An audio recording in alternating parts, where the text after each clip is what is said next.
Hello everyone, welcome to Priyanka NET classes. So basically आज के इस लेक्चर में हम लोग नेट के पेपर टू कॉमर्स की बिजनेस इकोनॉमिक्स की यूनिट को कंटिन्यू करने वाले हैं। बिजनेस इकोनॉमिक्स का ये लेक्चर नंबर 21 है।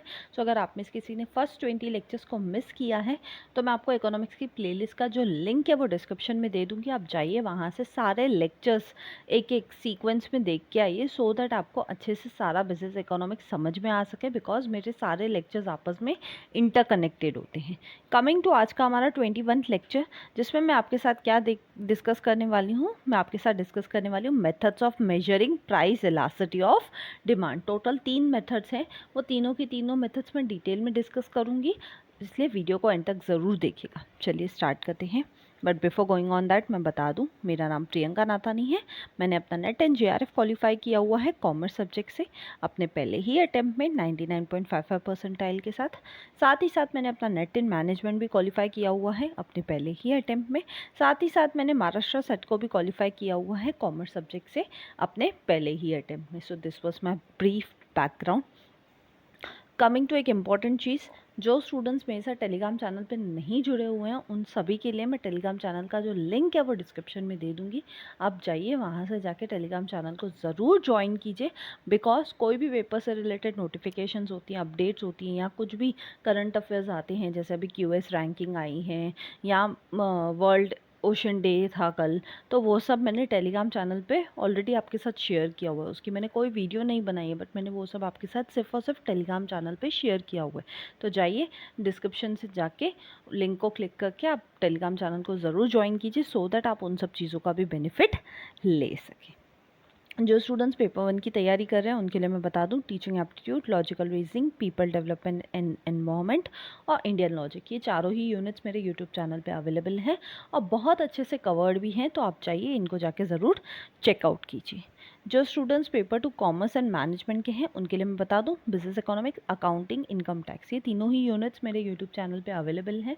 इनकी भी प्लेलिस्ट का जो लिंक है वो डिस्क्रिप्शन में मैं दे दूँगी, आप चाहिए वहाँ से इनको चेकआउट कीजिए। चलिए स्टार्ट करते हैं हमारा आज का लेक्चर, जो है methods of measuring price elasticity of demand. अब सबसे पहला तो क्वेश्चन आएगा कि प्राइस इलास्टिसिटी ऑफ डिमांड होता क्या है। उसके मेथड्स कराने से पहले बताओ तो सही, प्राइस इलास्टिसिटी ऑफ डिमांड होता क्या है। तो वो ऑलरेडी मैंने लास्ट 2 लेक्चर्स में डिस्कस किया हुआ था। इससे पहले जो हमारा 19th लेक्चर था उसमें मैंने आपको समझाया था प्राइस इलास्टिसिटी ऑफ डिमांड होता क्या है, और 20th लेक्चर में मैंने उसके अलग अलग टाइप्स भी डिस्कस किए थे प्राइस इलास्टिसिटी ऑफ डिमांड के।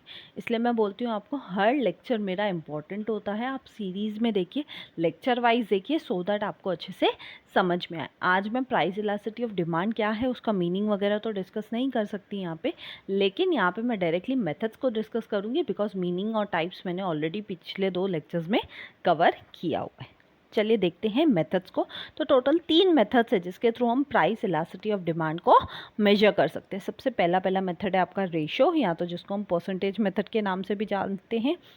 दूसरा आपका मेथड है टोटल एक्सपेंडिचर मेथड, जिसको आप टोटल आउटले मेथड भी बोलते हो। तीसरा है आपका पॉइंट, या तो जिसको आप ज्योमेट्रिक मेथड के नाम से भी जानते हो। ठीक है, तो टोटल 3 मेथड से एक एक करके देखते हैं तीनों मेथड्स क्या हैं। चलिए स्टार्ट करते हैं। सबसे पहला मेथड है आपका रेशियो मेथड, या तो इसी मेथड का दूसरा नाम क्या है, परसेंटेज मेथड। इसी मेथड का तीसरा नाम क्या है, अर्थमेटिक मेथड। ध्यान से सुनिएगा, इस मेथड के 3 नाम हैं, या तो इसको रेशियो मेथड बोलते हैं, या तो इसको परसेंटेज मेथड भी बोला जा सकता है, साथ ही साथ इसको अर्थमेटिक मेथड भी बोला जा सकता है। ये जो मेथड है ये किसने डेवलप किया था, ये प्रोफेसर अल्फ्रेड मार्शल ने डेवलप किया था। आप ध्यान से अगर लेक्चर सारे देखे आपने मेरे, तो आपने देखा होगा इलास्टिसिटी ऑफ डिमांड के सारे कंसेप्ट, वो इलास्टिसिटी ऑफ डिमांड हो, उसके टाइप्स हो, उसके मेथड हो, सब कुछ अल्फ्रेड मार्शल ने ही दिए। करेक्ट, तो ये एक प्रो टिप है। जब भी आपको इलास्टिसिटी ऑफ डिमांड किसने डेवलप किया होगा या ये मेथड किसने दिया था, तो आप अंदाज़ा लगा के डाल सकते हो कि ठीक है अल्फ्रेड मार्शल ने ही दिया होगा। क्यों? क्योंकि इलास्टिसिटी ऑफ डिमांड पूरा का पूरा अल्फ्रेड मार्शल जी ने ही कवर किया है। ठीक है, अब रेशियो और परसेंटेज मेथड में हम इलास्टिसिटी ऑफ डिमांड कैसे फाइंड आउट कर सकते हैं, जब हम डिवाइड करेंगे। क्या डिवाइड करेंगे, percentage change in quantity demanded divide by the percentage change in price. जब आप क्या करोगे, क्वांटिटी डिमांडेड को, percentage change in quantity demanded को डिवाइड करोगे परसेंटेज चेंज इन प्राइस से, तो आपको मिल जाएगा आपका इलास्टिसिटी ऑफ डिमांड। आपको क्या मिल जाएगा, आपका प्राइस इलास्टिसिटी ऑफ डिमांड मिल जाएगा। कैसे, percentage change in quantity demanded upon percentage change in price. ये ऑलरेडी हम लोगों ने देखा था फर्स्ट जो मैंने 19th लेक्चर कराया था इलास्टिसिटी ऑफ डिमांड का, उसमें मैंने ये परसेंटेज मेथड ही आपके सामने रखा था एज अ फॉर्मूला, करेक्ट। इसी को अगर हम सिम्बॉलिकली एक्सप्रेस करें, अगेन जो मैंने आपको 19th लेक्चर में भी समझाया था, तो कैसे एक्सप्रेस कर सकते हैं, E D is equal to percentage change in quantity demanded upon percentage change in price. ठीक है, जो सिंबॉलिकल एक्सप्रेशन है उसमें आपको जो फर्स्ट स्टेप पे सिर्फ वही याद रखना है, नीचे के लास्ट के 2 स्टेप्स आपको याद नहीं रखने, बिकॉज वो उसको सिर्फ सॉल्व किया गया है और पेपर में आपको सॉल्व करके नहीं पूछा जाएगा। ठीक है, आई होप सबको रेशियो मेथड, या जिसको आप परसेंटेज मेथड भी बोल सकते हो, या जिसको आप अर्थमेटिक मेथड भी बोल सकते हो, वो अच्छे से क्लियर है। कमिंग टू हमारा सेकेंड मेथड, जिसको हम 2 नाम से जानते हैं, एक है आपका टोटल एक्सपेंडिचर मेथड, या इसी मेथड का दूसरा नाम है टोटल आउटले मेथड। अगेन आप ध्यान से देखोगे तो ये मेथड भी किसने दिया है, ये मेथड भी प्रोफेसर अल्फ्रेड मार्शल ने ही दिया है। ठीक है, इस मेथड की खासियत क्या है, इस मेथड की खासियत ये है कि आप यहाँ पे कंपेयर कर सकते हो प्राइस की चेंज होने से पहले और प्राइस के चेंज होने के बाद आपके क्वांटिटी डिमांडेड में क्या चेंज देखने को मिला, वो आप इस मेथड के थ्रू कंपेयर कर सकते हो। इस मेथड की खासियत क्या है आपको याद रखनी है। टोटल एक्सपेंडिचर मेथड या टोटल आउटले मेथड की खासियत क्या है कि यहाँ पे आप before and after the price change आप क्या कर सकते हो, कंपैरिजन करके देख सकते हो क्वांटिटी डिमांडेड में कितना चेंज आया, वो आप यहाँ पे इजीली कंपेयर कर सकते हो। अब इस मेथड के हिसाब से हम टोटल एक्सपेंडिचर कैसे फाइंड आउट करेंगे, तो उसकी फॉर्मूला लास्ट लाइन में दी हुई है। फॉर्मूला क्या है, प्राइस इनटू क्वांटिटी डिमांडेड। जब आप प्राइस को क्वांटिटी डिमांडेड से मल्टीप्लाई कर दोगे तो आपको मिल जाएगा आपका टोटल एक्सपेंडिचर। जैसे कि से फॉर एग्ज़ाम्पल मुझे एक पेन ख़रीदनी है, तो मैंने पूछा पेन का प्राइस क्या है, तो उसने बोला 5 रुपीज़, और मैंने उसको बोला मुझे 10 पेन चाहिए, तो 5 इंटू 10, तो टोटल एक्सपेंडिचर कितना हो जाएगा मेरा 50 रुपीज़। ठीक है, आई होप सबको ये अच्छे से क्लियर है टोटल एक्सपेंडिचर मेथड या टोटल आउटले मेथड है क्या।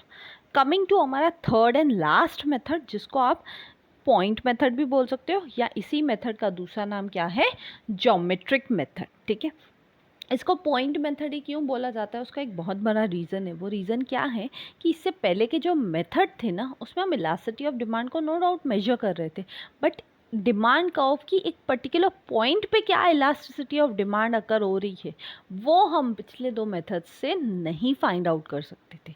इसलिए अल्फ्रेड मार्शल ने जो थर्ड मेथड दिया उसी का नाम उन्होंने पॉइंट मेथड ही क्यों रखा, उसका सबसे बड़ा रीज़न ही यही है। इस मेथड की खासियत ही यही है कि आप इस मेथड के थ्रू किसी भी डिमांड कर्व पे उस एक पर्टिकुलर पॉइंट पे इलास्टिसिटी ऑफ डिमांड कितनी है, क्या है, वो आप इस मेथड के थ्रू मेजर कर सकते हो। अगेन ये मेथड प्रोफेसर अल्फ्रेड मार्शल ने दिया है। इस मेथड की फॉर्मूला क्या है, तो elasticity of demand, price elasticity of demand, E D is equal to, formula क्या है, lower segment of demand curve below a given point, जिसको आप एल से भी डिनोट कर सकते हो, divide by upper segment of demand curve above a given point, जिसको आप यू से भी डिनोट कर सकते हो।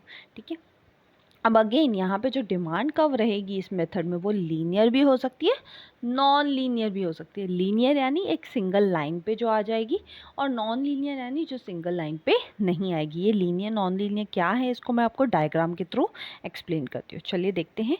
सबसे पहले मैंने पॉइंट मेथड की डायग्राम लेके आई हूँ लीनियर डिमांड कर्व वाली। अगर आप देखेंगे तो एक्स एक्सिस पे आपका क्वांटिटी डिमांडेड है, वाई एक्सिस पे आपका प्राइस है, और जो ए बी है वो आप क्या है, वो ए बी आपकी डिमांड कर्व है। और ये डिमांड कर्व कैसी है, लीनियर है। लीनियर क्यों है, क्योंकि एक सिंगल लाइन में ये जो ए बी आपकी डिमांड कर्व की लाइन है, एक ही लाइन में आपकी अलग अलग पॉइंट पे आपको क्या पता चल रही है, अलग अलग पॉइंट्स पे कितनी प्राइस इलास्टिसिटी ऑफ डिमांड है वो आपको पता चल रही है। जैसे पॉइंट ए पे आपकी प्राइस इलास्टिसिटी ऑफ डिमांड कितनी है, इनफाइनाइट है। P2 पॉइंट पे आपकी प्राइस इलास्टिसिटी ऑफ डिमांड कितनी है, ग्रेटर देन 1 है। P पॉइंट पे इलास्टिसिटी ऑफ डिमांड कितनी है आपकी, 1 है। P1 पॉइंट पे इलास्टिसिटी ऑफ डिमांड आपकी लेस देन 1 है, और बी पॉइंट पे इलास्टिसिटी ऑफ डिमांड आपकी 0 है। अब आपके मन में क्वेश्चन आएगा, ये infinite, greater than 1, 1, less than 1, 0, ये सब क्या है। तो ये पाँचों के पाँचों जो पॉइंट्स थे ना, ये आपके टाइप्स है, किसके, प्राइस इलास्टिसिटी ऑफ डिमांड क्या, और ये पांचों ही types with diagrams with formulas मैंने डिटेल में डिस्कस किया हुआ है हमारे 20th लेक्चर में, इससे पिछले वाले लेक्चर में। तो आप जाइए अच्छे से उसको देखिए, तो आपको ये पूरा अच्छे से क्लियर हो जाएगा। यहाँ पे मैं फिर से नहीं समझा सकती हूँ, क्यों? क्योंकि वहाँ पे पिछले लेक्चर में मैंने डायग्राम के साथ इन पांचों ही पॉइंट्स को अच्छे से एक्सप्लेन किया हुआ है। बट यहाँ पे हमारे लिए इस मेथड में, पॉइंट मेथड में समझने वाली बात क्या है कि ये लीनियर डिमांड कर्व है। क्यों? क्योंकि पांचों ही पॉइंट्स एक सिंगल लाइन पे आ रही है, इसलिए हम इसको लीनियर डिमांड कर्व कहते हैं। कमिंग टू पॉइंट मेथड, ही अब आपका आपकी स्क्रीन पे, लेकिन ये कैसी है? नॉन लीनियर डिमांड कर्व है। नॉन लीनियर डिमांड कर्व यानी आपकी जो डिमांड कर्व है वो एक सिंगल लाइन में नहीं आ रही है। कैसे? आप देख सकते हो डायग्राम में, एक्स एक्सिस पे आपका क्वांटिटी डिमांडेड है, वाई एक्सिस पे आपका प्राइस है, ठीक है। ए भी जो है वो आपकी क्या है? डिमांड कर्व है, लेकिन वो डिमांड कर्व कैसी है? नॉन लीनियर है। क्यों नॉन लीनियर है? क्योंकि प्राइस और क्वांटिटी डिमांडेड जहाँ पे इंटरसेक्ट हो रहे हैं वो पॉइंट क्या है? ई, और आपकी डिमांड कर्व क्या है? D D. तो ये जो ई पॉइंट है वो एक लाइन पे तो आ रही है, लेकिन आपकी डिमांड कर्व एक लाइन पे नहीं आ रही है। डी डी कर्व जो देखेंगे थोड़ी ई से ऊपर भी है, थोड़ी डी से नीचे तरफ भी जा रही है, तो इसलिए ये सिंगल लाइन पे नहीं आ रही है, इसलिए हम इसको क्या कहते हैं? Non linear demand curve. I hope सबको पॉइंट मेथड के दोनों कर्व्स अच्छे से क्लियर हैं। सो थैंक यू, मिलते हैं नेक्स्ट वीडियो में। अगर आपको वीडियो अच्छा लगा तो प्लीज़ लाइक कीजिए, कमेंट करके मुझे ज़रूर बताइए, ज़्यादा से ज़्यादा लोगों तक शेयर कीजिए, बिकॉज ज्ञान बांटने से ही बढ़ता है। एंड सब्सक्राइब कीजिए अगर आप न्यू हैं तो। मिलते हैं नेक्स्ट वीडियो में, till then bye bye, take care.